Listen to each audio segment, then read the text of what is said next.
পানিহাটির পাশাপাশি আসানসোল, সেখানেও এনআইএর তল্লাশি। কুলটির ডিসেরগড়ে একটি বাড়িতে তল্লাশি অভিযান, এনআইএর সঙ্গে তল্লাশিতে এসটিএফও। এলাকা ঘিরে রেখেছে পুলিশ।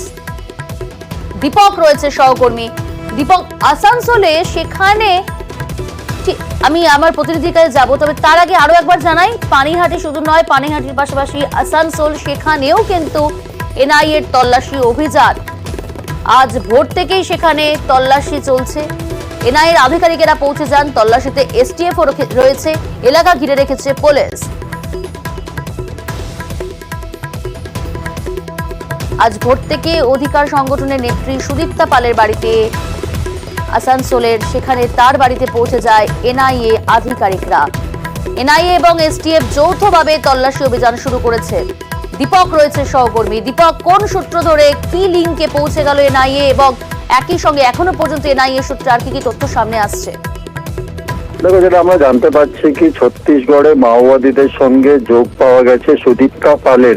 কুলটির ডিসেরগড় গ্রামের বাসিন্দা সুদীপ্তা পালের সঙ্গে যোগ পাওয়া গেছে এবং সেই সূত্র ধরেই আজ সকাল 5টা থেকে এনআইএ দল তারা এসটিএফ কে সঙ্গে নিয়ে পড়ে এই বাড়িতে অভিযান চালাতে শুরু করে। পরে আমরা পুলিশ সূত্রে জানতে পারছি কি, এই মুহূর্তে সুদীপ্তা পাল বাড়িতেই রয়েছে এবং তাকে জিজ্ঞাসাবাদ করছে কেন্দ্রীয় গোয়েন্দা সংস্থা। এবং সুদীপ্তা পাল দীর্ঘদিন ধরে আসানসোলের সাততরিয়াতে এই গ্রামেই থাকেন।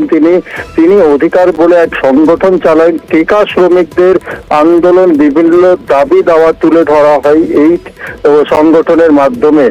কেউ জানতো নাকি সেই সুদীপ্তা পাল কিভাবে মাওবাদীদের সঙ্গে যোগ পাওয়া গেছে। আজকে সবাই, আশেপাশে গ্রামের মানুষ হতবাক একেবারেই। এনআইএ কে দেখতে পেয়ে তার বাড়িতে অভিযান চালাচ্ছে এবং তার সঙ্গে সরাসরি কিন্তু ছত্তিশগড়ের মাওবাদীদের যোগ পাওয়া গেছে। ইতিমধ্যে এখনো তদন্ত চলছে সকাল 5টা থেকে, এবং তদন্ত শেষ করার পরই কিন্তু সম্পূর্ণ বিষয়টি জানা যাবে। বেশ, আমরা দুটি জায়গার ছবি আপনাদের সামনে তুলে ধরবো। একদিকে আসানসোলের ছবি দেখতে পাচ্ছেন আপনারা, সেখানেও আজকে ভোর থেকে এনআইএ আধিকারিকেরা তল্লাশি অভিযান চালাচ্ছেন। পাশাপাশি পানিহাটির ছবিটা দেখালাম, পানিহাটি, সেখানেও কিন্তু আজকে সকাল থেকেই এনআইএ আধিকারিকেরা তল্লাশি অভিযান চালাচ্ছেন। মাওবাদী যোগেই তল্লাশি অভিযান।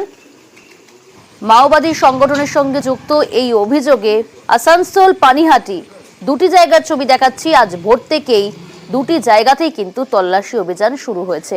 এখনো পর্যন্ত জারি রয়েছে তল্লাশি অভিযান এবং জিজ্ঞাসাবাদ।